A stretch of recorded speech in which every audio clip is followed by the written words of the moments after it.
అందరికీ నమస్కారం అండి. ఈరోజు నేను చేయబోతున్న వీడియో ఏంటంటే ఆహ్, విష్ణు స్తోత్రమైన శాంతాకారం భుజగశయనం.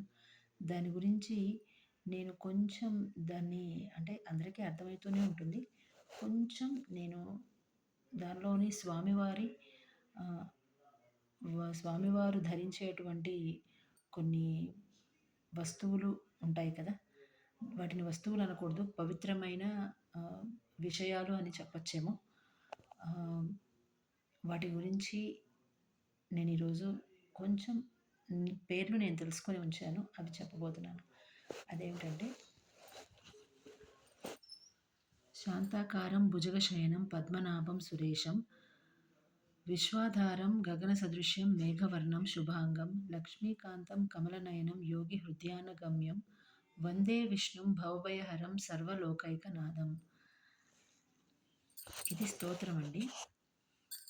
శాంతమైన, సున్నితమైన ఆకారంలో ఉంటూ ఆదిశేషుణ్ణి పరుపుగా దాల్చిన నాభి అందు పద్మాన్ని కలిగి ఉన్న, అలాగే దేవతలకు అధిపతి అయిన శ్రీ మహావిష్ణువు ఎలా ఉంటారంటే గగనం అంటే ఆకాశమంత విశాలమైన పోలిక కలిగి ఉంటూ మేఘవర్ణం మేఘాలు ఎలా ఉంటాయండి అంటే కొంచెం నల్లగా, కొంచెం నీలంగా అలాగా వర్ణాలని మారుస్తూ ఎక్కువ శాతం నీలి రంగులో ఉంటూ ఉంటాయి.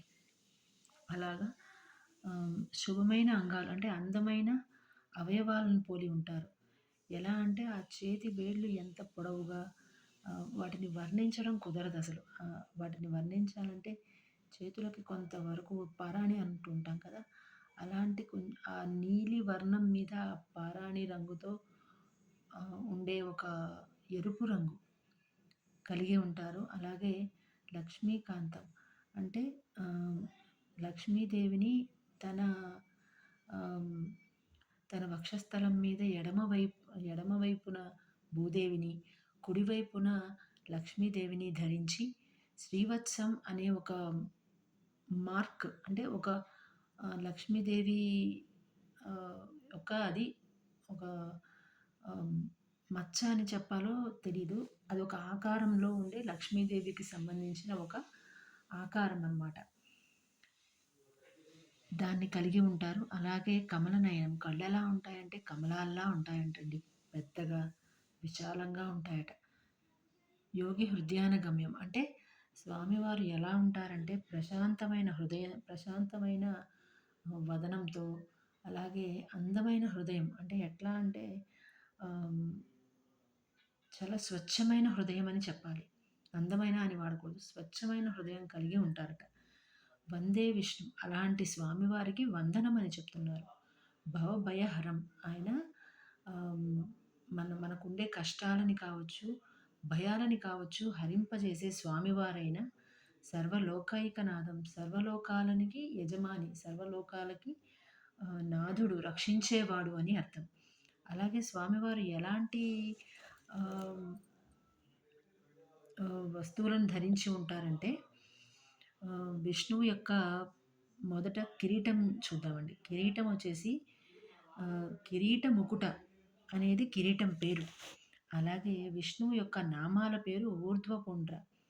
స్వామివారు కుడి పక్కన ధరించే లక్ష్మీదేవి వారి మచ్చ అన్నాం కదా! అది ఒక ఆకారం లాంటిది శ్రీవత్సంకం.